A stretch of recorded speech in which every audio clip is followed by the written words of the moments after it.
Nagisa ako ng gulay today.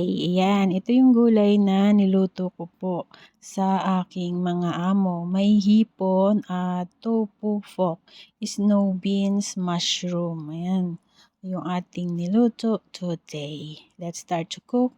Nagisa ko dito ng bawang, sibuyas, at nilagay ko dito yung snow beans. Ginisa lang natin at pagkatapos nun, ilagay natin yung mga gulay. Ayan, taka yung tofu pork at yung shrimp. Yung shrimp natin dito, hinimay-himay na nga to, guys. At nilagyan ko nga din to ng oyster sauce, sugar, at konting-konting nor seasoning. Ayan, guys.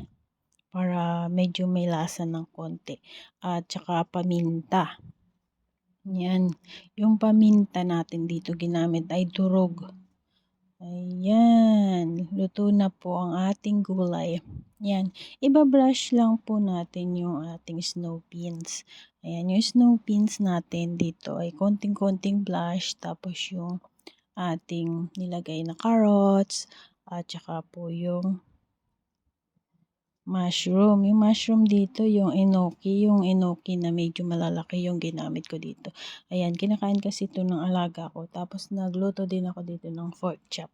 Ayan, pork chop with tomato.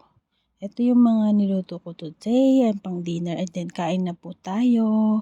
Ayan, gisa-gisa lang po tayo ng gulay. At yung shrimp natin na ginamit dito, yung fresh na shrimp. Masarap to, guys. Try nyo din. Yan, naglagay na tayo sa malinis na plate. Yan, makikita mo yung mga gulay na medyo half cook pa yan, guys. Ayan. Yung tofu pork lang po dito, guys, ang medyo matigas. Kaya pinalambutan ko po to sa paggisa. Thanks for watching.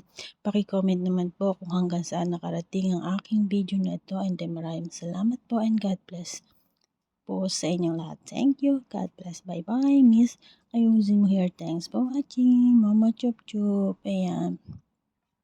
Tikman nyo rin po yung aking niluto today. Masarap na yummy.